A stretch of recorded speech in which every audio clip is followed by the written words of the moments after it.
이번엔 항암버섯, 잎새버섯에 대해서 좀 알아보려는데, 잎새버섯 영어인 마이타케? 뭐 이름에서 나오듯이 일본하고 좀 연관성이 많습니다. 중국과 일본에서 식용으로 많이 쓰는 버섯이라고 알려져 있고, 우리나라에서는 백두산 쪽에서 발견되는 걸로 알려져 있습니다.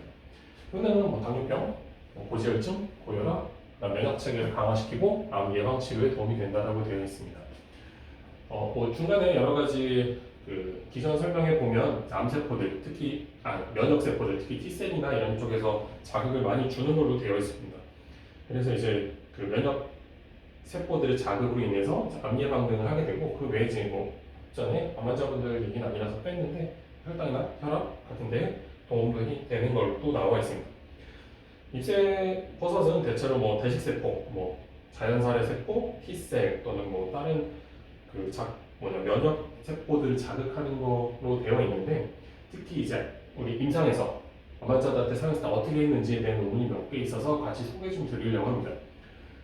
2에서 4기 환자를 대상으로 한 36명의 환자를, 이건 리뷰 논문인데 한 내용에 보면 간암은 85.3%, 유방암은 68.8%, 폐암은 62.5%로 효과가 좋았습니다 라고 설명을 하고 있지만, 실은 표준 모델이 너무 적어서 몇 프로라는 말은 좀 애매하긴 하지만 어쨌든 어느 정도 효과가 있다라는 케이스 발표가 있었고, 케이스 발표를 서로 비교 분석한 정도는 아니지만 케이스 시리즈 정도라서 여러 가지 사례들을 많이 들어주고 있었는데, 그 중에 뭐 4기암 환자 한 분은 항암 중단 후 이 잎새버섯을 복용하면서 6개월 정도 생존했다는 얘기도 있고, 어떤 분들은 이제 뭐 삶의 질이 향상됐다는 말도 있었고, 60세 또는 30대 난소암 여자분들 같은 내용까지 해서 케이스 위주로 해서 발표된 내용이었습니다.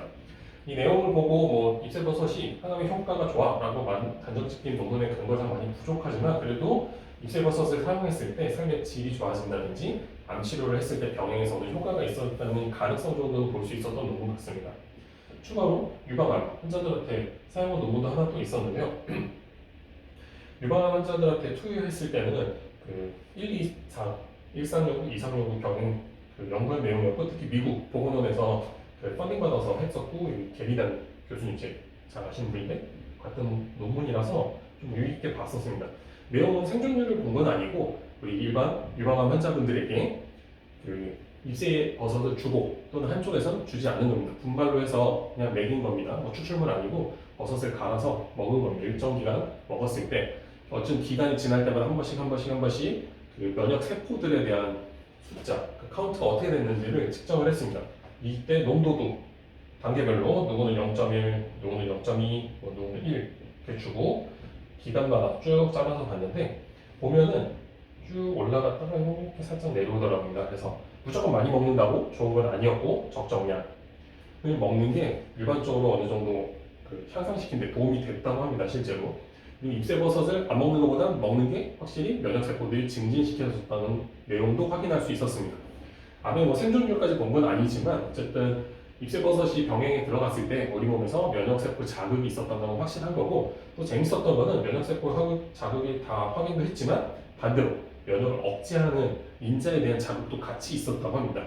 아무래도 이게 복합체, 그러니까 식품을 하나 하다 보니까 이 안에 면역을 증진시키고 반대편에서 항상성 유지를 위해서 억제하는 인자도 같이 있었던 게 아닌가 싶습니다.